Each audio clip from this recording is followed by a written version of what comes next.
በህገወጥ መንገድ ጨረቃ ቤት ገንብተው የሚኖሩ ዜጎችን አደጋ ላይ የሚጥል ህግ በጥቂት ቀናት ውስጥ ሊጸድቅ መሆኑን ሰምተናል። በዚህም መሰረት በርካታ የጨረቃ ቤቶች እንዲፈርሱ ተደርጎ መሬቱ ደግሞ ለመንግስት እንዲመለስ እንደሚደረግ በህጉ ላይ ተጠቅሷል። በሌላ በኩል ደግሞ የአማራጭ የቤት ባለቤት ለመሆን በሚደረግ የውል ስምምነት ላይ ጥንቃቄ ሊደረግ እንደሚገባ ተነግሯል። ሂደቱ የመንግስትንም ክትትልና ቁጥጥር እንደሚያስፈልግ ተገልጿል። ሰላም ቤተሰቦቻችን፣ መረጃዎቹን የት ሀገርና የት ከተማ ሆናችሁ እየተከታተላችሁ እንደምትገኙ በሐሳብ መስጫው ላይ ጻፉልን። በየትኛው ርዕሰ ጉዳይ ላይ መረጃ እንድናቀርብላችሁ እንደምትፈልጉ ማሳውቁን። አሁን ዝርዝር መረጃዎቹን አንድ በአንድ ወደ እናንተ እናደርሳለን። እስከ መጨረሻው አብራችሁን ቆዩ።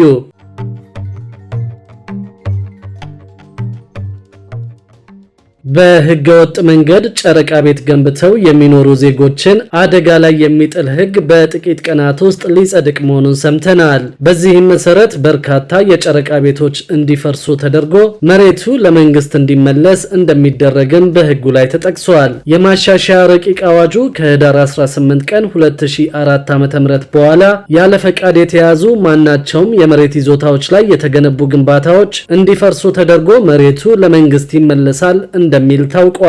ይህ ረቂቅ አዋጅም በቅርቡ ለፓርላማ ቀርቦ እንደሚጸድቅ ይጠበቃል። ከ2004 ዓ.ም በኋላ ከፍተኛ ቁጥር ያላቸው ዜጎች ህጋዊ ባልሆነ መንገድ ግንባታ አከናውነው እየኖሩ መሆናቸው እየታወቀ ህጉ ሊወጣ መሆኑ ተገቢ አይደለም በሚል በብዙዎች ቅሬታ ቀርቦበታል። ከ2004 ዓ.ም ጀምሮ በህገወጥ መንገድ ገንብተው የሚኖሩ ዜጎች ለግንባታም ሆነ ለሌሎች ጉዳዮች ከፍተኛ የሆነ ሀብት እንዳፈሰሱ ተጠቅሶ መንግስትም ሁኔታውን አይቶ መብታቸውን ሊያከብርላቸው ይገባል ተብሏል። የማሻሻያ ረቂቅ አዋጁ ከበፊት ከነበረው የተሻለ ውጤት እንደሚያመጣ የሚጠበቅ እንደሆነ ተገልጾ ከተማ ሲሰፋ አርሶ አደሩን ወደ ድህነት በማይከትና በማያፈናቅል መንገድ መታየት እንዳለበትም ተጠይቋል። በሌላ በኩል ደግሞ የአማራጭ የቤት ባለቤት ለመሆን የሚደረግ የውል ስምምነት ላይ ጥንቃቄ ሊደረግ እንደሚገባ ተነግሯል። ሂደቱ የመንግስትንም ክትትልና ቁጥጥር እንደሚያስፈልገው ተገልጿል።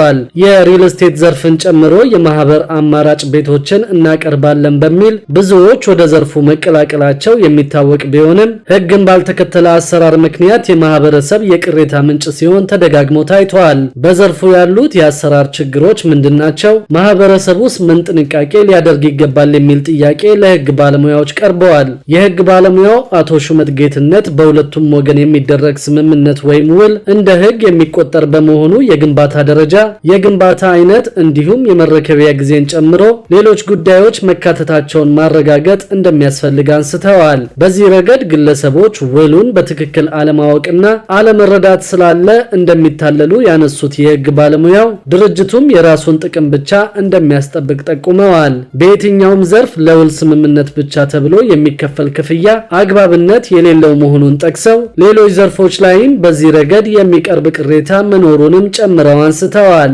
በፍርድ ቤት ክርክር በተደረገው የውል ስምምነት ውሳኔ የሚሰጥ በመሆኑ ዘርፈ ብዙ ኪሳራ እንዳይደርስ ማህበረሰቡ ጥንቃቄ ማድረግ አለበት ነው ያሉት። አስመጪና ላኪን ጨምሮ በሌላ የሥራ ዘርፍ ፈቃድ ወስደው በቤት ልማት ላይ የተሰማሩ መኖራቸውን ያነሱት ደግሞ ሌላኛው የህግ ባለሙያ አቶ ጥጋቡ ደሳለኝ ናቸው። ሪል ስቴትም ሆነ አማራጭ ቤቶችን እናቀርባለን በሚል የቤት ልማት ላይ ከተሰማሩ ድርጅቶች ጋር የውል ስምምነት ሲያደርጉ ፈቃድ ስለመኖሩና ህጋዊ ስለመሆኑ ቅድሚያ ማረጋገጥ ያስፈልጋል ሲሉም የህግ ባለሙያው ሐሳባቸውን ሰጠዋል። በተለይም አሳሳች ማስታወቂያዎችን የሚሰሩ መኖራቸውን ያነሱት የህግ ባለሙያው መንግስትም ክትትልና ቁጥጥር ሊያደርግ እንደሚገባ ጠቁመዋል። ቃል በተገባው መሰረት ያለማስረከብ፣ ቀድሞ ያሳዩትን የቤት ዲዛይን መቀየር፣ የጥራት ችግር፣ የይዞታ ማረጋገጫ አለመስጠት፣ የመሰረተ ልማት አለመሟላትና ሌሎች መሰል ችግሮች ዘርፉ የሚነሳበት ቅሬታ መሆኑን አንስተዋል።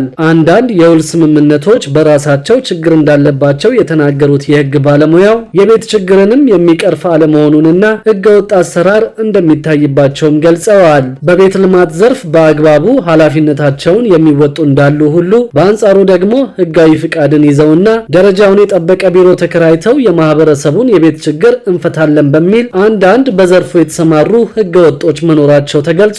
በመሆኑም ማህበረሰቡ በዚህ ረገድ በሚደረግ የውል ስምምነት ላይ አስቀድሞ የህግ ባለሙያዎችን በማማከር መማከርና የውል ስምምነቱን በደንብ በመረዳት ከሚደርስበት ኪሳራ ራሱን መጠበቅ ወሳኝ እርምጃ መሆኑን የህግ ባለሙያዎቹ ጠቁመዋል። በሌላ በኩል ደግሞ የሰራተኞች መነሻ የደሞዝ ወለል 8384 ብር እንዲሆን ጥያቄ መቅረቡን ሰምተናል። ከፍተኛ ግብር የሚጣልባቸው ሰራተኞች ደሞዝ ከ150 ሺህ ብር ጀምሮ እንዲሆን መጠየቁም ታውቋል። ወራዊ ደሞዛቸው እስከ 8384 ብር የሆነ ሰራተኞች ከግብር ነፃ እንዲሆኑ የኢትዮጵያ ሰራተኛ ማህበራት ኮንፌዴሬሽን ኢሰማኮ ለመንግስት ጥያቄ ማቅረቡን ገልጿል። የኢሰማኮ ፕሬዝዳንት አቶ ካሳሁን ፎሎ እንዳሉት ወራዊ ደሞዛቸው እስከ 8384 ብር የሆነ ተቀጣሪ ሰራተኞች ከግብር ነፃ እንዲደረጉ ለመንግስት ጥያቄ አቅርበዋል። የገንዘብ ሚኒስቴር ላለፉት 9 ዓመታት በስራ ላይ ቆይቷል የተባለውን የገቢ ግብር አዋጅ 979 ህዝባር 2008ን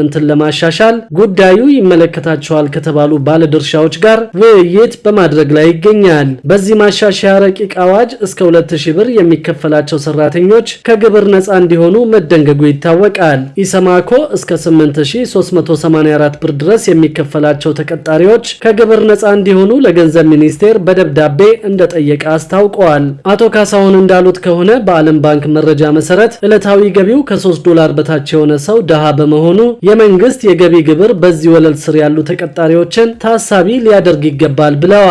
በማናቸውም ቀጣሪ ተቋማት የሚሰሩ ሰራተኞች በወር ከ8384 ብር እስከ 22974 ብር ደሞዝ የሚያገኙ ሰራተኞች 10 በመቶ ግብር እንዲጣልባቸው መንግስትን መጠየቁን ኢሰማኮ ገልጿል። ከ22975 እስከ 44530 ብር ወራዊ ደሞዝ ተከፋዮች ደግሞ የ15 በመቶ ከ44531 እስከ 72362 ብር የሚከፈላቸው ደግሞ 20 በመቶ እንዲሁም ከ72337 እስከ 107449 ብር የ25 በመቶ ግብር እንዲጣልባቸው ኢሰማኮ በደብዳቤው አሳስበዋል። ከ107450 እስከ 150107 ብር ድረስ ደሞዝ የሚያገኙ ሰራተኞች 30 በመቶ ግብር እንዲሁም ደግሞ ከ150108 ብርና ከዚያ በላይ የሚከፈላቸው ተቀጣሪ ሰራተኞች ደግሞ 35 በመቶ ግብር እንዲከፍሉ ለመንግስት ባቀረበው ደብዳቤ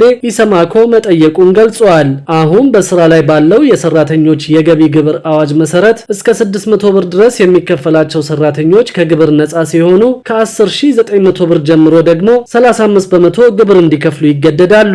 በሌላ በኩል ደግሞ የቤት ገንቢዎችንና ገዢዎችን አለመግባባት የሚፈታ የግልግል ዳኝነት ሊቋቋም መሆኑ ተገልጿል። በሪል ስቴት ዘርፍ በቤት አልሚዎችና ገዢዎች መካከል አለመግባባት ሲከሰት መፍትሄ የሚሰጥ የግልግል ዳኝነት ሊቋቋም መሆኑን የሪል ስቴት አልሚዎች ማህበር አስታውቀዋል። ባለፈው ሳምንት በይፋ መመስረቱን ያስታወቀው የሪል ስቴት አልሚዎች ማህበር ለግልግል ዳኝነት አካላትን ከህግ ከምህንድስናና ከንብረት ገማች ባለሙያዎች በማዋቀር አለመግባባቶችን ለመፍታት እየተዘጋጀ መሆኑን የማህበሩ ፕሬዝዳንት አቶ አለማየሁ ከተማ ተናግረዋል። የግልግል ዳኝነቱ ቤት ገዢዎች ባለመግባባት ምክንያት የተመሰረቱ የፍርድ ቤት መካሰሶችን የሚቀንስ እንደሆነ አቶ አለማየሁ ገልጸው በግጭት አፈታት ዘዴ ላይ ትኩረት በማድረግ በሁለት ወገኖች መካከል የሚፈጠሩ አለመግባባቶችን ወደ መደበኛ ፍርድ ቤት እንዳይሄዱ ይረዳል ብለዋል። የግልግል ዳኝነት ወይም አርቢትሬሽን በማቋቋም መፍትሄ ለማስገኘት ሂደቱ መጀመሩንም አስረድተዋል። ፕሬዝዳንቱ መንግስት በዘርፉ የሚያወጣቸውን አዋጆች፣ ደንቦችና መመሪያዎች ሲኖሩ ማህበሩ ከአልሚው ጋር እንዲወያይ የሚያገናኝ ድልድይ ሆኖ እንደሚያገለግል፣ አልሚዎችም የማህበሩ የመተዳደሪያና የስነ ምግባር ደንቦች ፈራሚ ሆነው በህግና በስርዓት እንዲመሩ ያደርጋል ብለዋል። የማህበሩን መመስረት ተከትሎ በተደረገው ጉባኤ የሪል ስቴት አልሚዎች ከመንግስት የሚፈልጉት ጉዳይ ሲኖር በተናጠል ከመጓዝ ይልቅ በማህበሩ አማካኝነት ተደራሽ ሆነው ጥያቄ ለማቅረብም ሆነ ውጤት ማግኘት ይችላሉ ተብሏል። በመድረኩ በአዲስ አበባ ዩኒቨርሲቲ የከተማ ፕላን መምህሩ አቶ ቶማስ ግርማይ የሪል ስቴት ዘርፍ አቅም፣ ተስፋዎችና ተግዳሮቶች በሚል ርዕስ ባቀረቡት ጥናት ባለፉት 20 ዓመታት በ1090 በ2080 እና በ4060 የቤት ሞዴሎች ከ900 ሺህ በላይ ግለሰቦች ተመዝግበው እየጠበቁ ቢሆንም ቤት የተላለፈላቸው ግን 360 ሺህ ያህል ብቻ መሆናቸውን ተናግረዋል። ክቡራትና ክቡራን የአዲስ ቢዝነስ የዩቲዩብ ቻናል ተከታታዮቻችን ይህንን ቻናል ሰብስክራይብ ሳታደርጉ የምትከታተሉን ከሆነ ቢዝነስና ሌሎች ተያያዥ ጉዳዮችን በተመለከተ አዳዲስ መረጃ ለማግኘት የዩቲዩብ ቻናሉን ሰብስክራይብ በማድረግ ቤተሰብ እንድትሆኑም በትህትና እንጠይቃለን።